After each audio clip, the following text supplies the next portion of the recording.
I reached out to Australian Senator Ralph Babet earlier, who has spoken before the Senate on this very issue of CBDCs.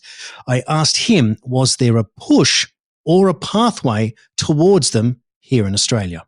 Thank you, Jason. That's a great question. Now, I am very glad to hear that we are getting some traction, albeit in the United States, with CBDCs being banned by Florida. Obviously, Governor DeSantis is doing a great job.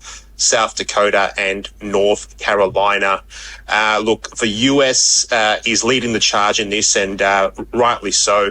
I mean, we know that if the United States sneezes, the rest of the world gets a cold. Now, there's a very famous saying among politicians, and that is, never let a crisis go to waste. Now, there's an argument to be made that all the bank failures that we've seen all across the world and that we are seeing at the moment could be used as the excuse to usher in a brave new world of central bank digital currency. Now, to the people at home that might be listening to this, you can think of a CBDC as digital money, but it's very, very different to what you have in your internet banking right now because it is based off blockchain technology. So what you need to think of it like is you need to think of it more like a coupon or a voucher. That's actually a more accurate description. Now, this digital money is going to be programmable. So the government will be able to see exactly where your money is, where it goes, how you spend your money, when it's spent, what it is spent on, etc. So the CBDC, when you really think about it, Jason, it is arguably more dangerous to all of our freedoms than a standing army. I'll give you an example, Jason. Now, the government could restrict what you spend your money on.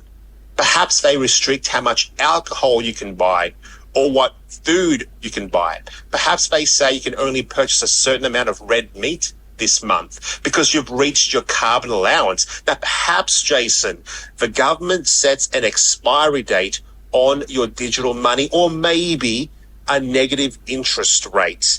Now, the potential for abuse of this technology, it is limitless, Jason. And at the end of the day, it is first and foremost about government control of the population through the financial system. Now, anyone who thinks that the government would never do that has obviously not been paying attention over the last 2 years. Now, people must be very, very wary of the CBDC, and they must push back against it lest we lose what very little freedom that we have left. Could you imagine the government imposing a negative interest rate on your central bank digital currency because they need to stimulate the economy that much that they've got to make money that cheap? So there you are thinking that you've got 1,000 voucher credit points on your digital currency wallet, and you've got a bill to pay, which may be your rent, your mortgage, your car registration, your insurance, and you look in to find that it's just gone down to 950 because they've imposed a 5% negative interest rate.